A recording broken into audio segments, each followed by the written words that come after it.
So just taking a moment then to just inviting you to place your hands on your heart and allowing yourself to center into that heart space, opening our minds and our hearts and declaring our willingness to fully open our hearts and our minds to the awareness of love's presence, to the awareness of the truth that will set us free. Grateful and thankful to remember in this moment and in every moment the truth of our true being. And as we settle into our heart center, we join with Linda and a mum and family. And we're just surrounding each and every one of them with love. And we're calling forth the highest and best possibilities now for Linda's mum and Linda and her family. Seeing them surrounded by all the angels, holding them in peace and harmony.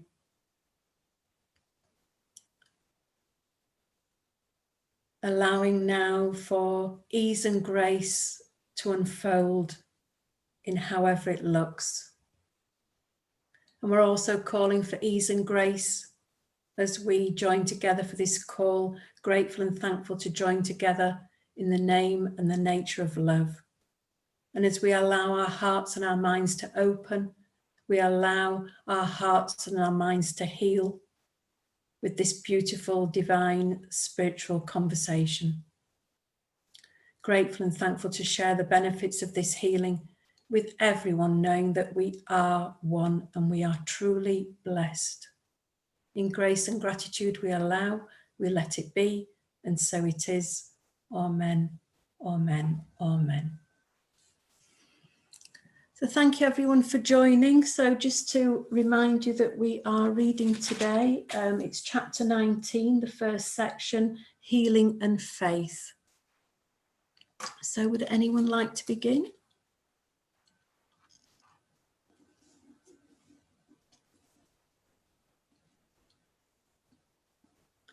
If not, I can start us off. I think I've said this before when I've spoken on these calls. Quite often when I read a section of the text, I like to simplify it. So I like to just pick small, it might just be some words, it might just be an odd sentence.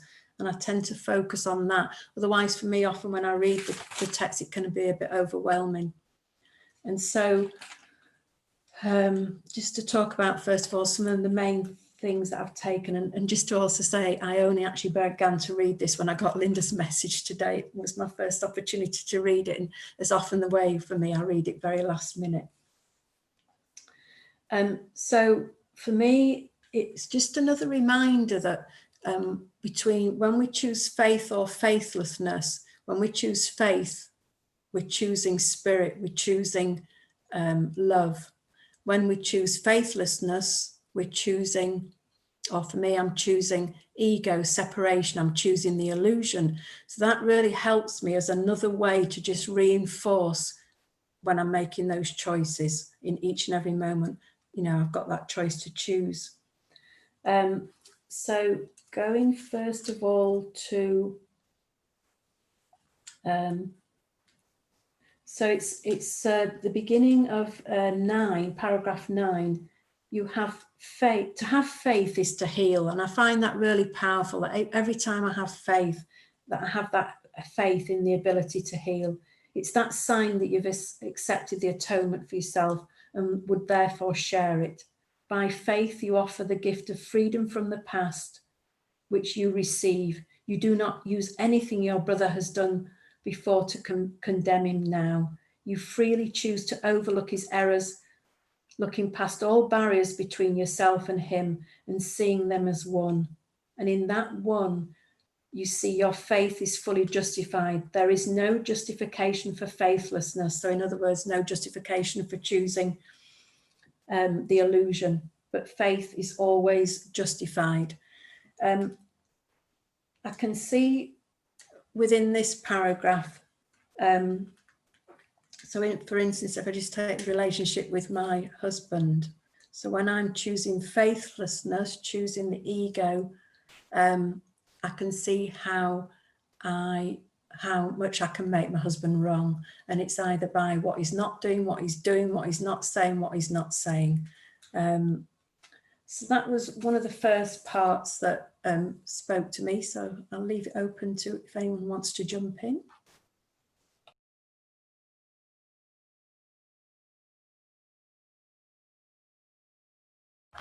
Go ahead, Linda. Hi, everybody. Good to be here. So glad my internet is working. It was not earlier. I wasn't sure.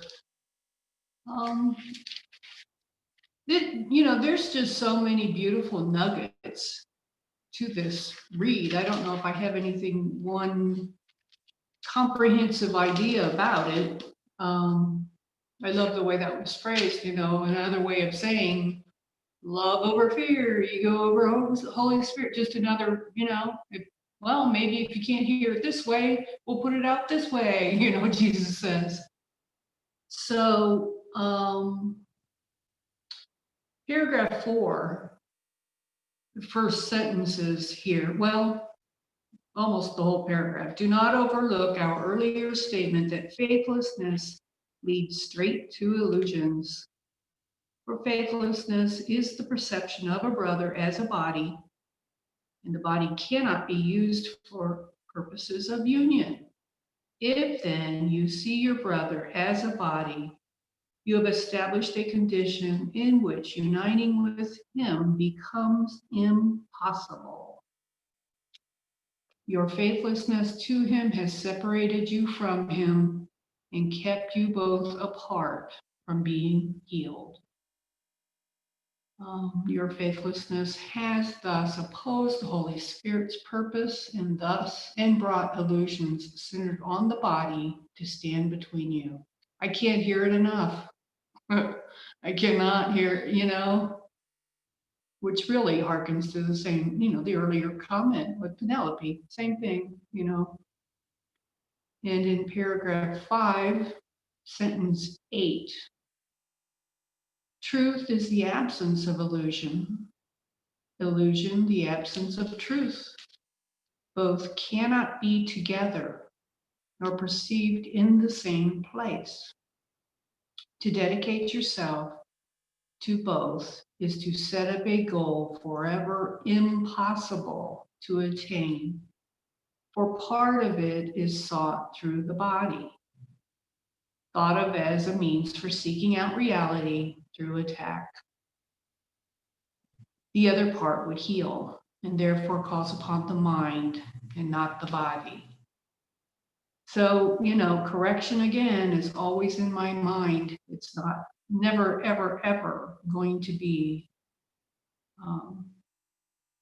healed through you doing something I need for you to do so I can be okay.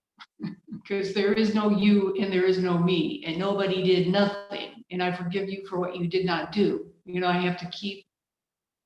It's so seductive to see that otherwise. I cannot hear it enough. And continued in 6, the inevitable compromise is the belief that the body must be healed, not the mind. And that's, the horse is before the cart, if I'm seeing it thus. And this divided goal has given both an equal reality, which could be possible only if the mind is limited to the body, which it's not. No wonder there's so much confusion in the world, or in my, microcosm of the world and the macrocosm. I'm trying to serve two masters, and it produces, the split mind will naturally create a split world of conflict. And it's everywhere. I turn on the news or whatever I'm seeing, I don't know, in art, performing arts or whatever, that conflict is what makes the world go round, trying to serve two masters, love and fear. And I have to decide, I have to get off the fence post to have peace. In 11, Sentence 4, faith sees him only now, because it looks not to the past to judge him, but would see in him only what it would see in you. It sees not through the body's eyes, nor looks to bodies for its justification. It is the messenger of the new perception. And what caught me in that line was what's italicized, now. Right now. I can, recreate the tiny mad idea here, or I could see truly. And I could go on and on, but I won't. Thank you. Thank you, Linda. Yeah, I love it how, like you were just saying, Linda, how the Course just words it and frames it in ways that, and it can be done in so many versions, but it's saying the same thing over and over again. And it's like, what part of it that I will be drawn to, what part of it resonates with me, what part really sparks and inspires me then to do the work. So yeah, it just is so helpful. Yeah, and it's like you say, it's like, it's like when we're choosing both, we're choosing to run with both of the mind, the different, ego or illusion, or ego or the or truth. It creates like that, almost like the mind is almost fighting itself. So yeah, it's just beautiful to see the many which ways that we can learn from this.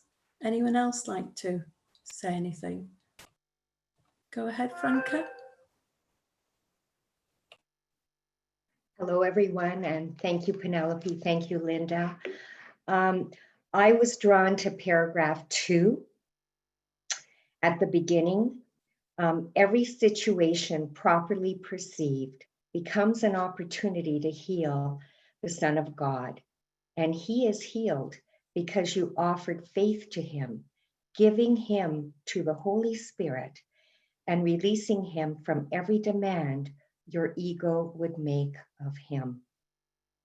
And for me, that's so important because it's what Jennifer says. I have a choice in the moment to hop on the pain train or the attack train in my case. And I have to catch myself in the moment, because if I go down that path, I just add fuel to the fire, to justify why that person hurt me or why I'm feeling the way I am. And it's an ugliness that I just don't want to go to. And I still at times find it challenging to stop myself. So it's always the reminder to partner up. Like, no matter what's going on, just partner up, ask for help, and make the choice for love. Because once I start spiraling down, it seems I forget, And so it's just remembering to partner up and to do it with the Holy Spirit. Thanks.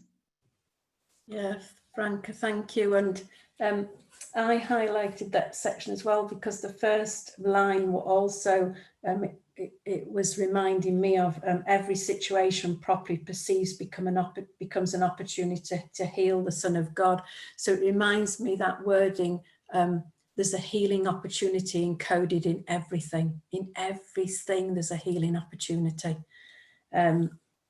And yeah, I mean, I've, we all probably have done this, but I've certainly done that. It's like when I'm attacking my husband for something, even if it's only in my mind, it's like then I start looking for the justification to keep on doing it until I think, no, time to choose again, to choose differently, to choose love, to choose faith. Thank you. Anyone else?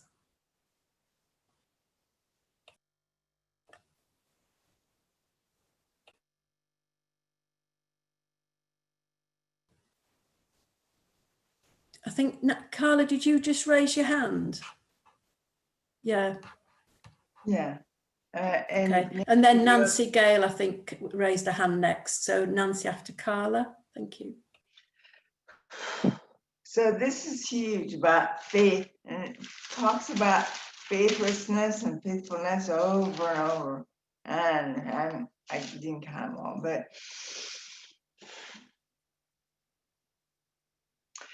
it's very something. I don't even say it's challenging, but especially for ego to realize that every single thing, it seems like people are making their own choices in this world. How can everything possibly be helpful? How can that be helpful? Because I know this. I call God the master weaver, because it weaves all the choices that everybody makes instantly together. Now, the good may not show up instantly, but it's there. Although everything is woven together somehow for good. So there's like 7 billion people making choices every friggin' second. I'm like, no wonder it takes a little bit to show up. You know, and it says, and I did do that same line and too, but also in paragraph 1, line 3, we also say that peace without faith will never be attained. To have faith is paragraph 9, line 1. To have faith is to heal. And line 5, you freely choose to overlook his as your brother's errors, looking past all barriers between yourself and him and seeing them as one, realizing that when anyone else chooses something less than love and other than love, they're going through the same experiences we're going through of learning, of growing in the light, in the love. And paragraph 14, line 2. I just pick just parts of lines sometimes because they stand out to me. Lay faithlessness aside. And 15, line 5, yet truth will stay forever. And the next line, let then your dedication be to the eternal. That is the eternal, the truth, and who they are, the true self of them and the true self of me. That's most everything, but I'm going to share that it seems really interesting. It seems like I chose to leave Portland, Oregon, up 30 years. I had a house, I had a brand new train furnace, air conditioning, 30-year roof, upgrade electrical, vinyl windows. I had not everything, but in form. I made the house to be stable to front old age. And then, I don't know if I'm old, but here I am almost 60 this month. And I'm leaving. I was chose to leave. I was guided to leave, and I left it. And that was really the most healing thing, to let go of all those attachments. And now I'm here. I'm still letting go of them. But and I'll say what the faith command is. That I'm living with David, and he says stuff like, we'll say, oh, we got to go Monday, and we're going to go to the neighborhood credit union, open a joint account for both of us, so it'll be easier to pay bills and stuff. And then Monday comes around, I'm like, oh, we're going to Navy Federal Credit Union. And he's like, oh, we can do that online. Says you can do it or I can do it. Give me some choices. And I'm like, And my normal nature is to argue with them. You know, don't they need signatures? Wouldn't it be easier if we both go? And I didn't. I don't know that I fully had faith, but I listened to Spirit enough that I didn't say anything. And we went to these places that I really didn't want to go to, and we went in this. It was just interesting. I just let him choose. I just let him choose, and we're one. So that's a practice of when I let me choose, you know. And he said, "Oh, let's go to the Navy Federal Credit Union and open the account." And he told me something that he hadn't told me before. That he had read that the best time to go is right before closing because they push people through to get them in, whereas normally you have to wait 2 or 3 hours. You can get in sooner. So I just went there, and I just was allowing in faith for him to make whatever choices he made. Seems like the ego wanted to push against them. And that is the faith, to realize that God's plan, somehow in COVID, and if we lose our job, we move, we have an apartment, something. But, and what the ego wants to say, that somehow, we don't know what anything is for, how anything is evolving, whatever. Everything is happening for good. And that's the faith, that even when I'm tired, even when ego is speaking to me, even when my body seems to be doing something like failing or whatever, something odd, that I trust that I am not the body. I'm not the feelings that's coming up in me. I am the truth. I am the life. I'm the love that I give myself in those moments. So this is very impactful at the perfect time about faith and faithlessness and seeing the difference between that and noticing it. When the moments in your life, don't judge yourself when that happens, if you choose anything else, just trust that somehow the master weaver is weaving it all together for good, for our highest and best. With love. Thank you. Thank you, Carla. I love the analogy, the master weaver. I think that's beautiful. So thank you so much. Nancy Gale.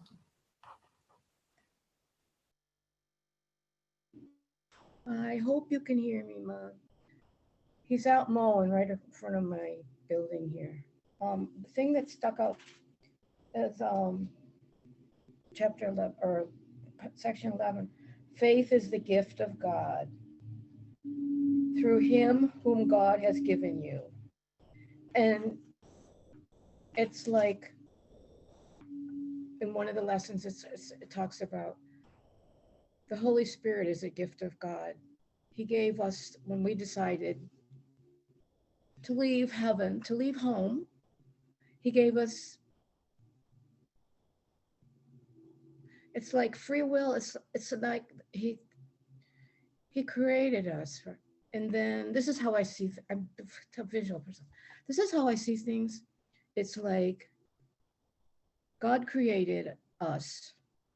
He created the Son, the one Son, and gave that one Son, all of us, everything of who he is. He just like it says he created by expansion. So if you think of a one-celled organism, and it doesn't multiply by dividing. it grows by just expanding, reaching out. And it's like, that's how God creates. It's like it's like a balloon. He keeps blowing up, blowing up, blowing up. It never bursts or anything like that. But, and then the son decided he wanted to try something else. It's like, let's see what else there is or something like that. And so, and God didn't say, couldn't judge the son for doing that or anything. He just said, okay, but when you're going to do that, I'm going to give you a way. You're not going to be disconnected from me. So he gave us the Holy Spirit. This connection that keeps us, that thread. And so then we get born, and whatever all these decisions we make. We come into the world and we've forgotten all of that. But the thread, the connection is still there. And at some point, we remember that. So that when we remember that, we'll be back home. But anyway, it's like the Holy Spirit was a gift God gave us, the Son. And this says, faith is the gift of God through him whom God has given you. So there it is. For me, it's like he gave us the Holy Spirit, and through the Holy Spirit, he gave us faith. And I was just listening to Jennifer's podcast. She's on, 11 to 12. And this is just, it's like I've been alone in the world, seemingly alone in the world since I was a kid, toddler. And I remember something someone said, the way my mother started my life and raised me, and then the continuation and all to this day. And someone said to me, a pastor that was like a counselor.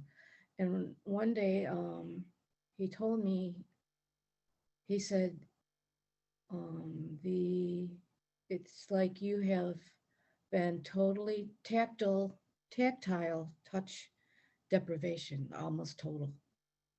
And I said, yeah. And it's like, it was part of the isolation and stuff like that from when I was growing up. And a touch, and it's like, which feels like you can't touch other people. You feel like you're totally disconnected from them. And so you're totally disconnected from love and life. And that's kind of how my life was. But it's like, and so this connection, the Holy Spirit gave me, I'm saying me, this individual part of the Son, the connection. The Holy Spirit is the connection. And so when Jennifer says, like, partner up, how I partner up is I go to lesson 361, where it says, this holy instant I give to you, for I would follow you, knowing that your guidance will bring me peace of mind. And in the beginning of the course, I don't know exactly where, that's the goal of the course, to bring us peace of mind, back to peace, which is back to God, where that's all there is, peace and love. And that's the goal of the course. And it's like, and that's that lesson. It's the end. It's the last lesson of in the lessons. And so when you partner up with the Holy Spirit, you're asking for the guidance. Give me a thought, give me an idea, whatever it is that you need at the moment, the words to speak in a situation. That's what you're asking for. And that's how I connect to the Holy Spirit. That's my tactile thing. So, okay, I'm done. Thank you, Nancy Gale. Thank you for sharing that. That's beautiful. Anyone else like to Is there anything else anybody wants to say, either about the text or anything else you'd like to share?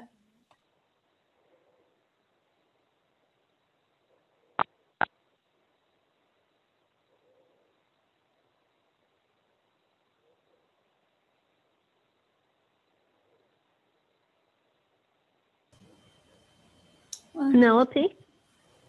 go ahead, Robyn. Hello. And Mary Rose. Yeah, I can wait till after Robyn. Okay, you go Hi. after Robyn, Mary Rose. Thank you, and hi to you. Thank you. Hi, Mary Rose, and thank you. And thanks, Penelope. And thank you, Penelope, for offering to be here.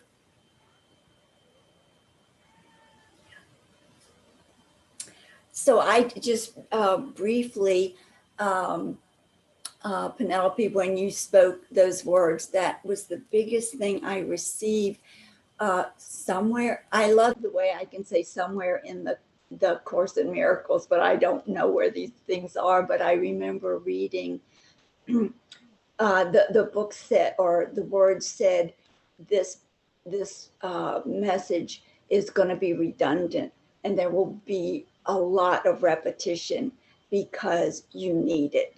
So, you know, all the ways that the Course in Miracles says the same things, and then in one of those ways, you know, it suits my understanding. And so I love that about the message and the wisdom from the book, and that each of us are different and we learn in different ways.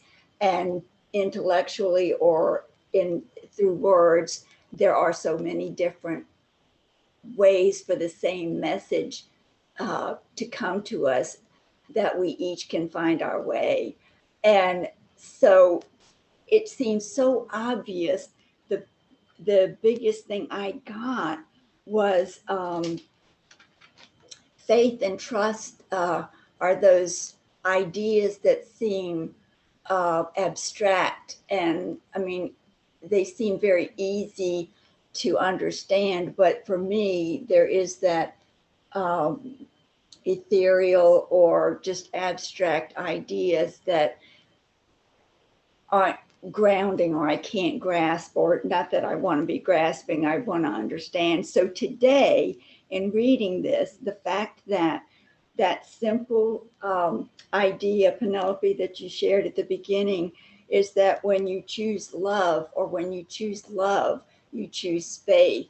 And when you choose faithlessness, you choose fear. I mean, it just was such a simple way to express that, and I got it. And so I'm really that just makes it so accessible for me as I move forward.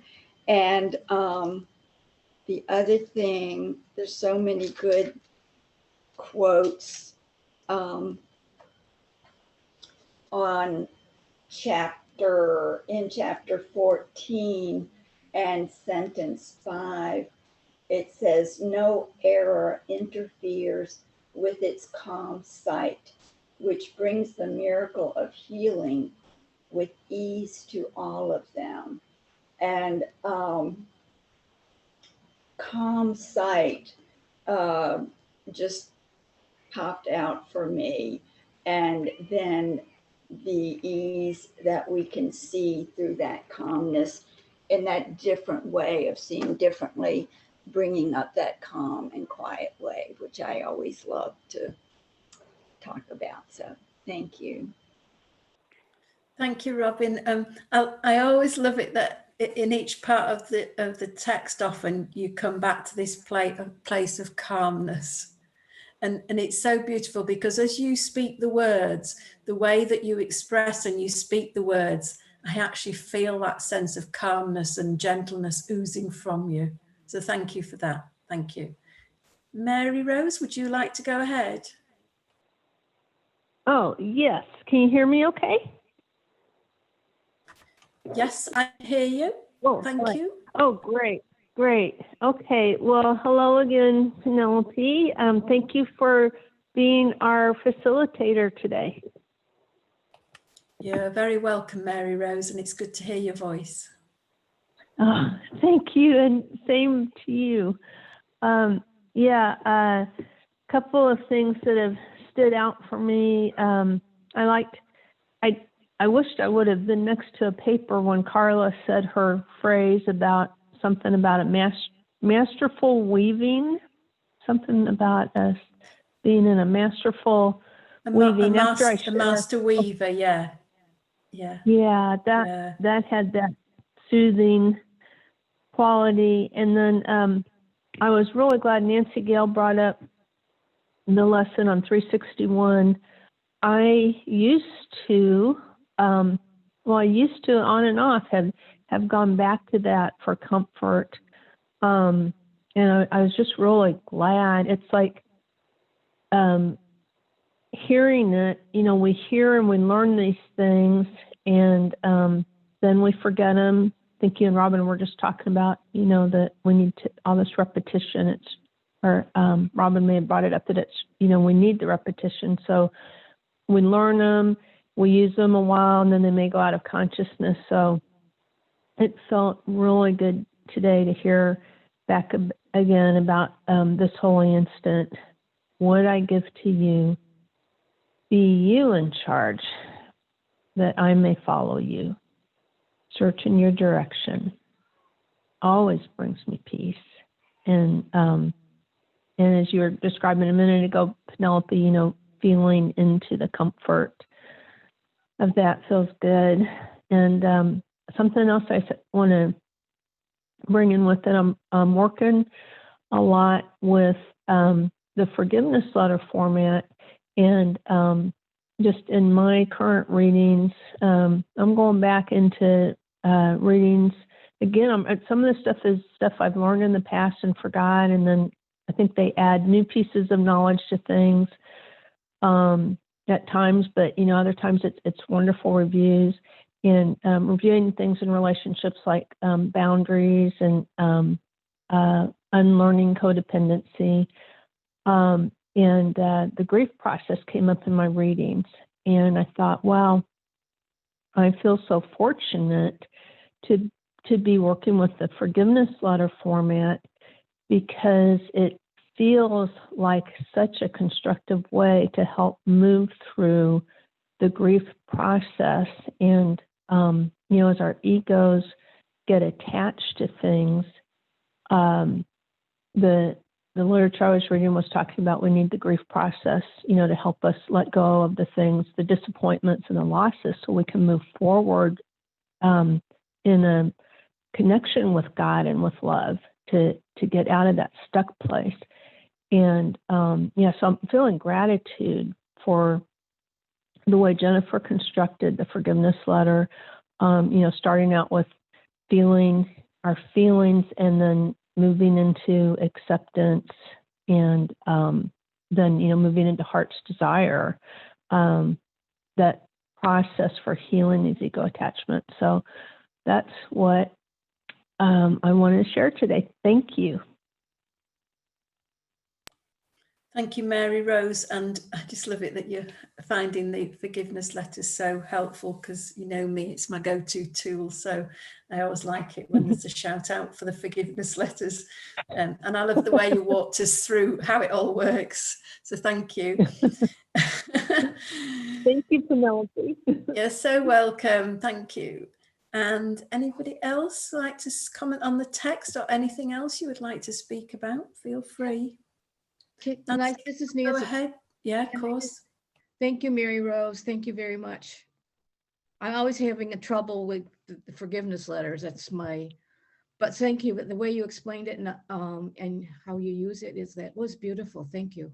Very helpful for me. Thank you, Nancy Gale.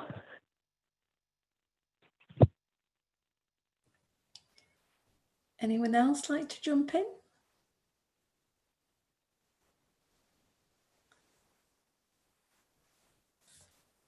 So another part of the text for me that I was drawn to, so I'm in section 12,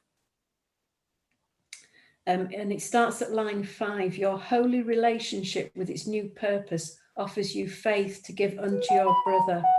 Your faithlessness has driven you and him apart, and so you do not recognize salvation in him.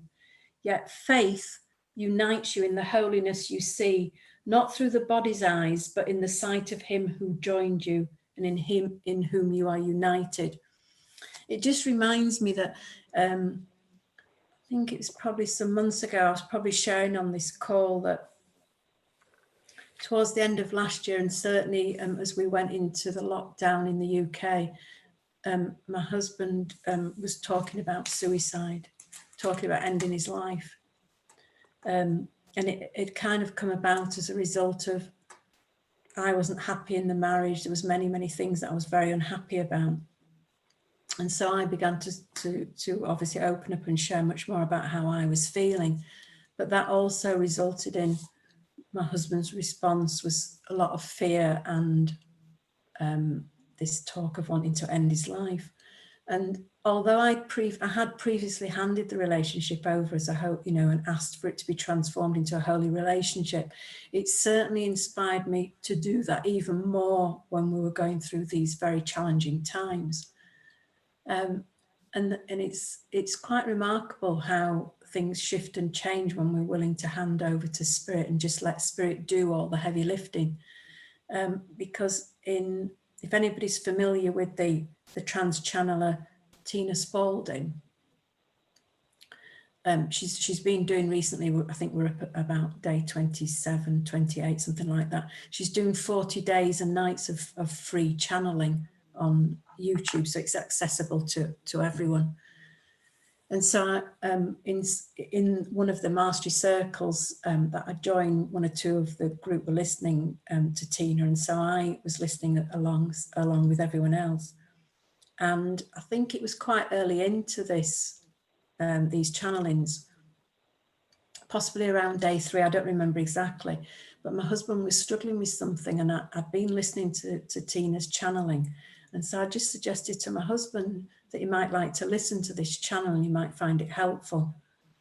And so my husband listened to it, and since then he's been listening to the channeling every morning and evening. So if he's not around during the morning for breakfast, say, if he's at work, then he'll listen before he goes to work. If not, we listen to it together. But in the evening, when we get together for dinner, we sit and listen to the channeling. He's now asking for a copy of the course. And he's actually begun to look at he's begun to look at the first lessons, but he's actually asking for a copy of the course. So it not only did that word holy relationship spring out to, kind of jump out to me really in this section, but also every time the word faith is spoken, it just reinforces for me that when we have complete trust in faith in Spirit, what is possible. So just wanted to share that. So thank you everyone for listening. So anyone else like to comment? Carla, go ahead.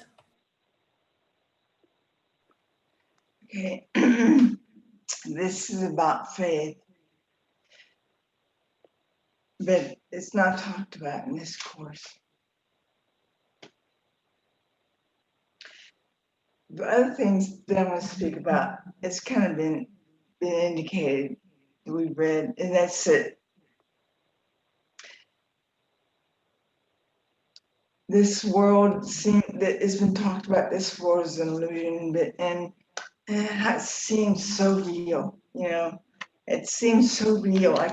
I have to pay money, I have to go to the bathroom and eat, and I can hold this, seems so solid, and it seems so real. And the pain, sometimes when I'm letting go of stuff or going through a healing experience or whatever it is, seems so real. And so I asked Spirit, why does it seem so real? And I was told, because you are real. The essence, the true essence of you is real, not the body self, not the Carla self, the essence of us that make, and since we are real, our belief makes what we believe real. The pain, the pray card, whatever it is.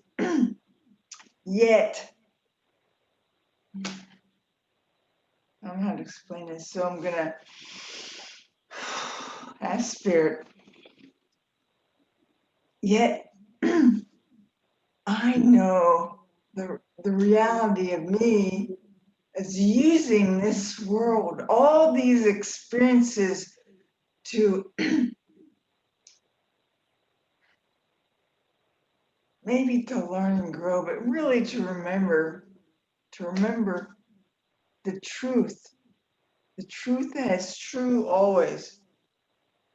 And it says in 15, I think I mentioned it, the truth will stay forever. And for me, it's about being open. And I said when I broke both my legs, and I was here in San Diego, and I vowed, it's very interesting. I vowed then, 10 years ago, I didn't have any idea how I was going to move to San Diego. I said, I would like to live in San Diego. Here I am. I didn't plan on it. I didn't dwell on it. I didn't say, how can I do that? I didn't do anything, but I felt it in my heart and let it go and allowed life to bring it to me, or whatever, whatever, I don't know which one really happened. And so when I came home from San Diego, I saw this therapist, and I said, I have this new motto.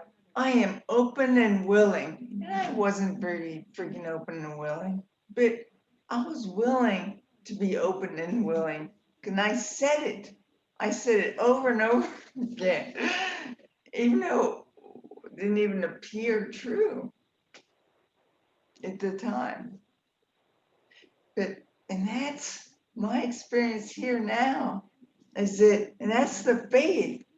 When we have faith, and I didn't even have faith. I know when I was in Kuwait and I was very stuck in victimhood and all sorts of stuff, and I said, I don't know if you're, in my mind, I didn't say it out loud, I said in my mind, I don't know if you're out there, angels. And I didn't even believe it. I didn't trust it, but I had a little bit of willingness. I said, I don't know if you're out there, angels, but if you are, I could use some help. And that's what, it's not my throat. Ego maybe wants to stop me, but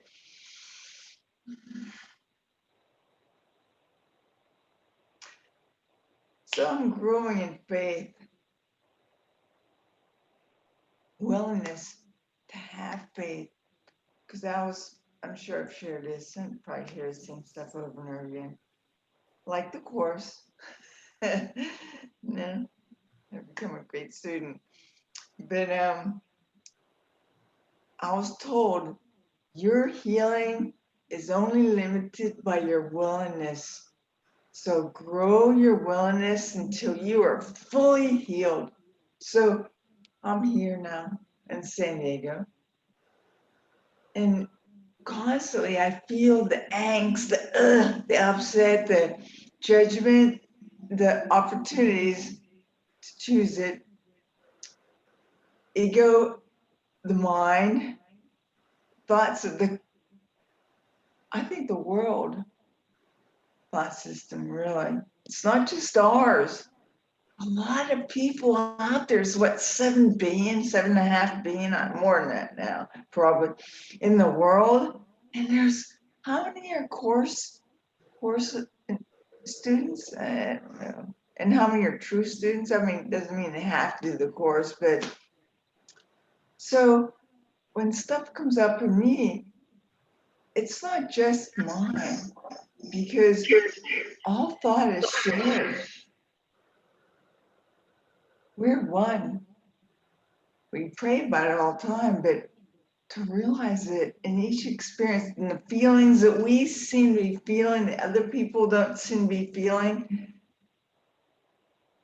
sometimes. And that is the faith. The faith that no matter what we're feeling, it's healing coming up. There's something coming through us, but it isn't us. It is not us. We are the divine, the children of God. We are blessed. We are the beloved. So I've been loving myself. And I'm willing to love myself until I can love all, until I'm fully healed. Because love is the healer. And if I can't connect with love, sometimes I find something in that vein, because love is in many things. Love is understanding, love is compassion, love is forgiveness, love is so gratitude. So whatever I can do in the moment, I do. Because then I'm practicing my faith, because I trust way beyond anything I ever imagined possible. So if you can't do it now, that's okay. It'll happen. Because I know, because we are one, and it's happening with me. So that's all I wanted to share. Thank you. As I was reading this, I thought, I think you could just substitute the word faith for love. Yes, Deborah, I agree with you. Yes, we can just substitute the word faith. And for me, what when you say that, it's so helpful to remember that sometimes it feels easier sometimes to choose the word faith than love, to have that faith, that little bit of faith in something, even if I don't really understand what that faith is. And it's a bit like Carla was talking about, growing her willingness and also growing her faith. So yeah. And all these changes that we're making, like you said, you can substitute the word faith as opposed to love. All these things are just ways that as individuals, it just assists us to remember the truth in however, it assists each and every one of us. Would anyone else like to comment now? We're just coming close to time, or anything else you'd like to talk about the text before we close? May I just ask a question? This is Homera. Yeah, of course, Homera. Yes, hi. I just want to follow up to see if Carla could expand, or anyone could expand on this sort of the term faith versus faithlessness. And I believe that I am willing. Maybe I don't have faith yet that things will happen, but I believe I'm willing. Or at least I'm willing to be willing. And I do the work, meaning that I take the steps, I do the prayers, I try to the best of my ability when I can read or meditate or whatnot. But it seems like the faithlessness has a stronger hold on me than the faith, where like yesterday, it was a day, if one could say there's something as hell and heaven here, a day in hell for me, because I was so entwined with my emotions and just wasn't able to function because of my inability to see a better future, have faith that there's something good is going to come of what's happening right now currently in my life. So I was wondering, like, what do I do in the interim if I'm willing to be willing, but it seems like it's not helping me? What else can if there's anybody that could just give me some tools, like what else can I do to dwell in more faith than faithlessness? Thank you. Carla, go ahead. Well, I know we're almost at time, so I haven't really advertised this, but I've been feeling, because I have no house to take care of it. I'm a spiritual counselor. If you are interested in talking more about this, I'm giving 10 free sessions, and my email is called intenttoshare@gmail.com. So anybody who's interested, email me at intenttoshare, one word, @gmail.com. And I am so willing to investigate this further with you, whatever you would like to investigate. So that's all. I don't want to take, we're all Thank you. Thank you, Carla. Lesley, did you just want to say something? Just really quick, the only thing that came to my mind, Harmona, was gratitude. If you can just start trying to list things that you're grateful for, that really seems to help me. Thank you, Lesley. Actually, one of my assignments that I've given to myself is to come up with 5 new things every morning to be grateful for. And it is so hard.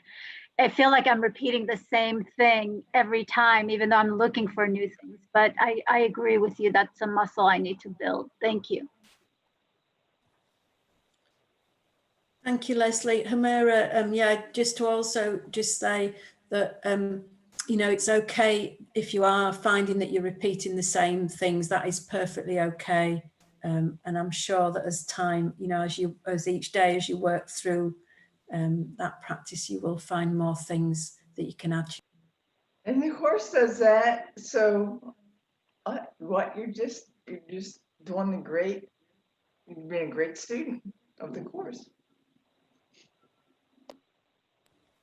Thank you, everyone. So for next week, if we continue in this same chapter, chapter 19, the second section, sin versus error. And I'm going to close exactly as Linda would close. So I'm going to read from Pathways of Light. So this is the lesson that I'm on today, which is lesson 280. What limits can I lay upon God's Son? Which I thought was really appropriate for today, given that, you know, what limits can I lay on God's Son is when I'm choosing faithlessness. So as I open to seeing the Christ that lies behind every form I encounter, the dream starts to break up. Instead of seeming solitude and certain, the veil seems thinner and less believable. My job now is to see everyone as God created them and to not give credence to the false ideas I made up. The ego's thought system is totally false from beginning to end. There is not one part of it that is true. All forms of separation are equally false, no matter how appealing or distasteful they may seem to be. The Holy Spirit needs to be my constant companion as I go through the day. It is the Holy Spirit that can show me the light behind every form. It is the Holy Spirit that undoes all illusions in my mind. Belief in limitation is the ego's credo. Today, I will practice letting go of every belief in limitation that comes up in my mind by taking it to the Holy Spirit to be undone. God is changeless. God is. From the ego's point of view, the title of today's lesson seems to be a challenge. I can picture an image of the ego sitting back and conniving to make up new limitations it thinks it can impose upon God's Son. The Holy Spirit looks on this with gentle laughter, for it knows that only the insane could think it possible that a limit could be placed on what God created limitless. To know myself, I must learn to look at and recognize every limit I think I have. This mindfulness must be done with the guidance of the Holy Spirit and with his calm assurance of strength, because the Holy Spirit recognizes that all limitations are illusions. There is no fear when these illusions are looked upon under his guidance. He does not make the error of believing they are real. If I attempt on my own to try to look on these limitations, they are bound to bring up guilt and fear, because when I believe I am alone, I believe the limitations are real and have real consequences. Thus, guilt and fear will lead me to attempt to hide from and avoid many of those imagined limitations, believing they are too fearful to look at. This is not a job for the faint of heart, and the ego is faint of heart, having no life. This is a job for the strong of heart. This strength comes from the Holy Spirit that reminds us of the life we have in God. It is through this strength, the strength of God, that we can look upon these mistaken ideas of limitation, lack, and loss fearlessly. Today, I will remember that I always walk with God. I will pay attention to the Holy Spirit in my mind, who reminds me that I remain safe in the limitless and free mind of God. Today, I dedicate to keeping my mind open to the Holy Spirit's message that I am limitless and free, for there are no limits that can be laid upon the Son of God, myself. This morning, I was thinking about how I am often upset when I think I've been rejected. I am quick to accept other people's opinion of me, especially if it affirms my secret fear that I am somehow less than. I took this to the Holy Spirit and sincerely asked to see this differently. What I heard is that I am as God created me. Thinking that can be changed is laughable. I saw myself as made of diamond, and the world was trying to chip away at me by throwing spitballs at me. I saw myself trying to punish myself by self-flagellation, with no more damage done than was done with the spitballs. Sorry, that word was flagellation. What God created is unchangeable. I am not affected by any one opinion, even my own. I can only dream that I am, and I am free to wake up from that dream whenever I choose to look at my fears with the Holy Spirit.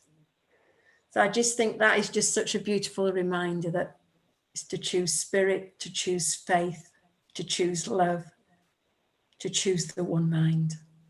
So thank you everyone for joining. It's been a joy to facilitate and join with you.